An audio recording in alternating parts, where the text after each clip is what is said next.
नुकतंच कोल्हापूरला शिवसेनेचं अधिवेशन पार पडलेलं आहे आणि त्या अधिवेशनाच्या नंतर झालेल्या जाहीर सभेला प्रचंड अशी गर्दी तिथे उपस्थित झालेली होती। हिंदू हृदय सम्राट शिवसेना प्रमुख बाळासाहेब ठाकरे यांच्या सभांना जशी गर्दी असायची तसाच आशीर्वाद जनतेने कोल्हापूरला एकनाथजी शिंदे यांना दिलेला आहे।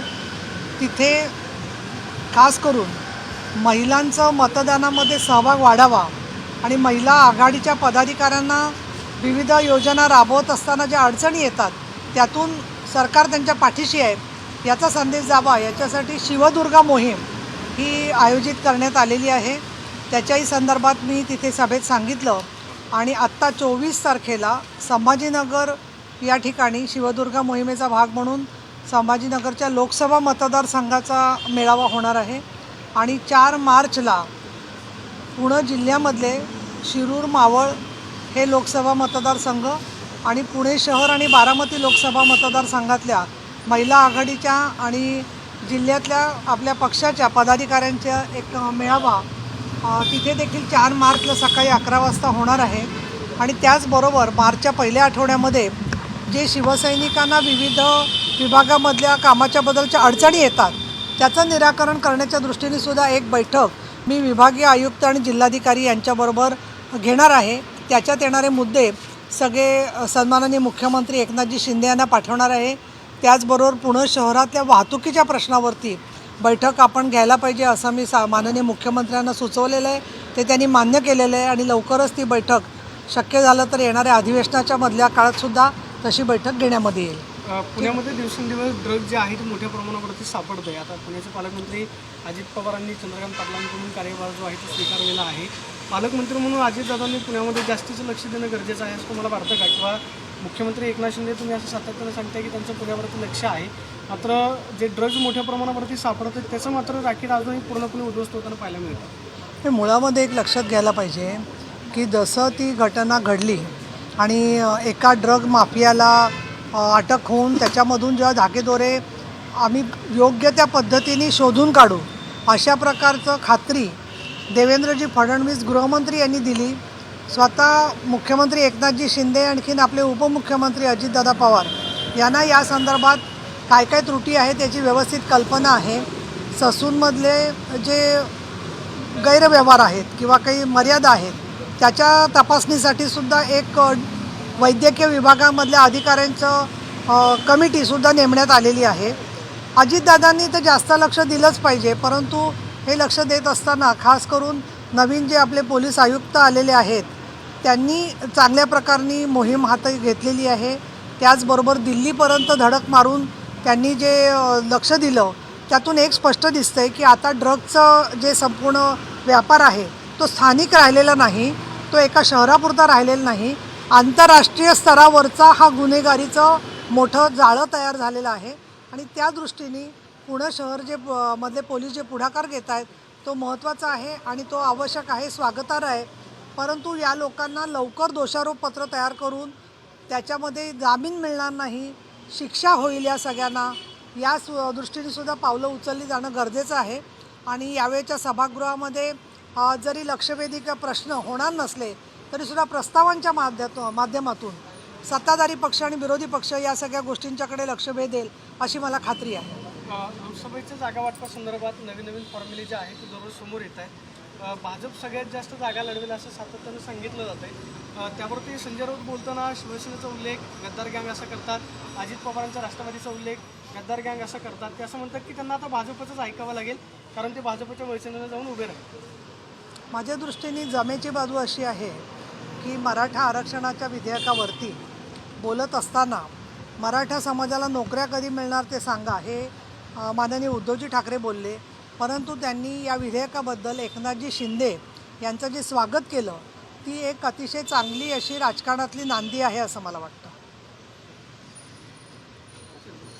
गजानन कीर्तीकर म्हणतात की मी काय बोलले तो विषय जो आहे तो संपूर्ण युतीच्या संख्या आणि जागा जो आहे तो विषय संपूर्णपणे श्रेष्ठींच्या हातामधला आहे आणि त्याच्यावरती नड्डाजींनी भेट घेतलेली एकनाथजी शिंदेंची, त्यातून काय ते योग्य ती पावलं उचलली जातील।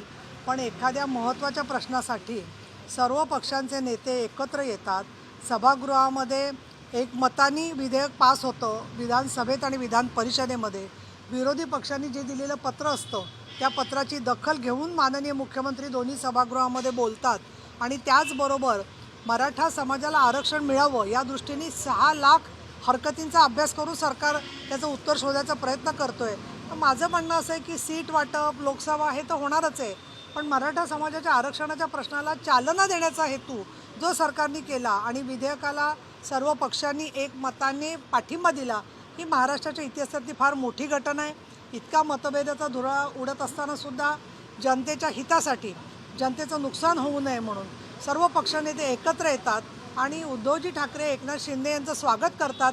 ही खरोखर महाराष्ट्रामध्ये महत्त्वाची घटना आहे आणि लोकसभेचे निवडणुकीचे निकाल आणि हे सगळं म्हटलं तर ते प्रत्येक पक्ष आपापल्या आघाडीनुसार निर्णय घेईल आणि योग्य त्यावेळेला त्या जागा वाटप होईल. त्याच्यावरून अजून काहीतरी तर्क करून मला तर वाटत नाही की तुम्ही लोकांचा आणि जनतेचा वेळ असा वेगळ्याच बातम्यांच्या मध्ये वाया घालवावा. उद्धव ठाकरे सभागृहामध्ये सुद्धा हजर होते. त्यांच्या पक्षाने एकमतानं पाठिंबा जो आहे तो मराठा आरक्षणाला दिला.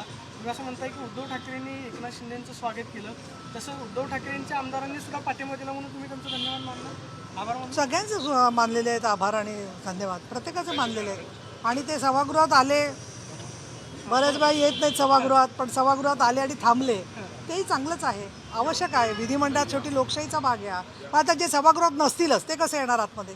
स्वतः साहेब आहेत सभागृहात, पण ते आले आणि त्यांनी शिंदेचे आभार बाहेर मीडियासमोर मांडले. ते तुम्ही सगळ्यांनी दाखवलेले आहेत. माझे एकही शब्द गुन्हे आणि जास्त नाही आहे त्याच्यामध्ये. ठीक आहे. आरक्षणाचा विषय मंजूर झाला असला तरी जरांगे पाटील अजून नागपूरलावरती ठाम आहेत. 24 तारखेला गावागावात रस्ता रोको करा म्हणतायत. मार्चमध्ये आणखी जिल्हा पातळीवरती म्हणजे अनेक समस्या, अनेक प्रश्न असताना मग ही अस्थिरता किंवा लोकांच्या मनामध्ये अस्वस्थता यातून कायम राहणार नाही का? नाही, असं आहे ते जनतेच्या त्यांच्या जो काही संवाद होतो किंवा संपर्क होतो, जनता जे काही त्यांच्याकडे प्रश्न मांडते ते मांडत असतात त्याप्रमाणे जे आहे ते. परंतु मला असं वाटतं की या सगळ्या प्रक्रियेमध्ये ते विधेयकाच्या संदर्भामध्ये जेवढी माहिती घेतील आणि त्या हरकतींमधून मार्ग निघेल. तर मी काही वेळेला वाचते समाज माध्यमांवरती की पूर्वी 16% आरक्षण होतं, ते नंतर 12% झालं, मग आता ते 10% आणि ते कमी होईल. पण मुळामध्ये असं आहे की अधिकृतरित्या आरक्षण असं मिळणं हे केवढी मोठी कायदेशीर बाब आहे. ते जसजसं नोकऱ्या, शिक्षण याच्यामधलं आरक्षण मुलांना मिळत जाईल त्यावेळेला हजारो मुलांना त्याचा फायदा होणार आहे. त्याची जाणीव त्यांना जसजशी होईल तसतसं त्यामधून लोकांचे गैरसमज दूर होतील असं मला वाटतं. जरांगेंनी स्वतःच्या विचारातून, तळमळीमधून जे कार्य केलं त्याच्यामधून या सगळ्या गोष्टीला चालना मिळालेली आहे आणि अत्यंत एक नेते म्हणून चांगलं काम करतायत. परंतु आता पुढच्या काळामध्ये त्या आरक्षणाचा अधिक फायदा कसा मिळून मुलांची प्रगती कशी होईल हे काम सगळ्यांनीच बघणं आवश्यक आहे असं मला वाटतं. नाही, मला त्याच्यावर काहीच भाष्य करायचं नाही आहे.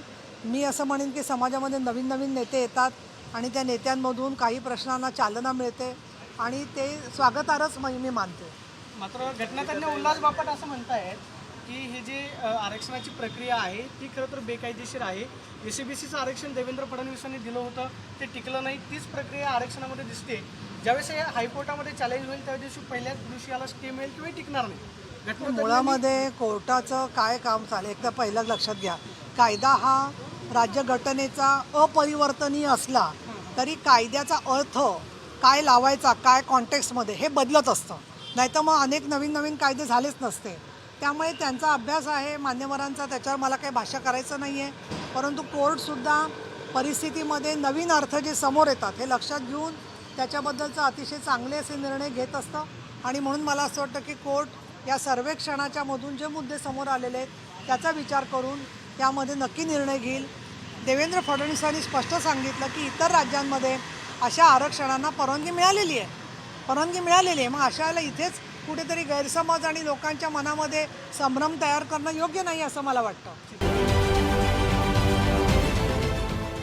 देश विदेशातील प्रत्येक घडामोडींचे लाईव्ह अपडेट मिळवण्यासाठी आता साम टीव्हीच्या सर्व सोशल मीडिया प्लॅटफॉर्मला लाईक, फॉलो आणि सबस्क्राईब करा. तसंच सर्व नोटिफिकेशनसाठी बेल आयकॉन प्रेस करायला विसरू नका.